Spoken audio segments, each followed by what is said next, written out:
మీకు అసలు మామూలుగా ఈ ప్రేమ పెళ్ళిళ్ళ మీద మీకు ఏమనిపిస్తుంది శ్రీ గారు?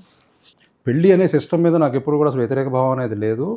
అండ్ పెళ్లి చేసుకోకూడదు అనేటువంటి థాట్ కానీ, పెళ్లి చేసుకోకపోతే హ్యాపీగా ఉంటారని కానీ అసలు ఆ థాట్ ప్రాసెస్ లేదు. అంటే ఒక న్యాచురల్ ప్రాసెస్లో ఒక సిస్టమ్ మనకి నేర్పించిన విధానంగా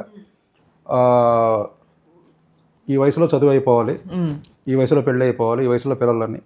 మనకు ఒక ఫేమస్ పాట ఉంది రజనీకాంత్ గారిది భాషా సినిమాలో. నీ లైఫ్ని 8 తోటి నువ్వు భాగించుకో, చూసుకో అని చెప్పి 8 ఏళ్ల వరకు బాల్యం, 16 ఏటకి చదువు అవ్వాలి, 24 ఏటకేమో నీకు ఉద్యోగం రావాలి, 32కి నీకు పెళ్ళై పిల్లలు పుట్టాలి, ఇలాగంతా ఉంటుంది. సో సంథింగ్ అదే థాట్ ప్రాసెస్ నాది ముందర నుంచి కూడా.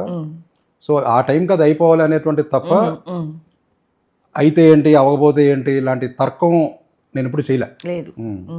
అంటే ఏది ఎలా జరగాలో అలా జరిగిస్తూ వెళ్ళిపోయారు, ప్రత్యేకంగా దాన్ని మార్చాలని ట్రై చేయాలి. అంతేనండి.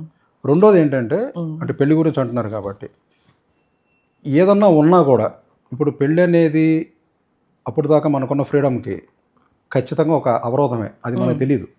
ఎందుకంటే మన ఫ్రీడమ్, మన మైండ్ సెట్ తోటి, మన యొక్క ఆలోచన విధానం కావచ్చు, మనం చేసే పనులు కావచ్చు, మనం పడుకునే నిద్ర సమయం, మనం లేచే సమయం కావచ్చు, మన యొక్క ఆహార అలవాట్లు కావచ్చు, మన మూడ్ కావచ్చు, అంత మన కంట్రోల్ ప్రకారంగా మనం చేసుకుంటూ వెళ్ళిపోతాం. ఒక వ్యక్తి మన జీవితంలోకి వచ్చినప్పుడు ఖచ్చితంగా సంఘర్షణ ఉంటుంది. ఎందుకు ఉంటుంది సంఘర్షణ అంటే, వాళ్ళతో మ్యాచ్ అవ్వాలి, వాళ్ళు మనతో మ్యాచ్ అవ్వాలి. మ్యాచ్ అయితే పర్వాలా, మ్యాచ్ అవ్వనప్పుడు సంఘర్షణ ఉంటుంది, వాళ్ళకైనా మనకైనా కూడా.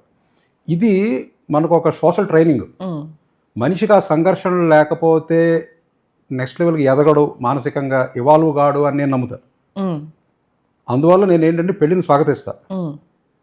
పెళ్ళి అనేది జరగాలి, సంఘర్షణలు జరగాలి, తద్వారా మనిషి ఎదగాలి దాంట్లోంచి.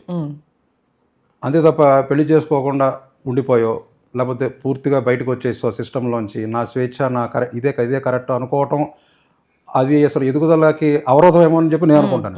నా ఆలోచన పద్ధతి అయితే అది.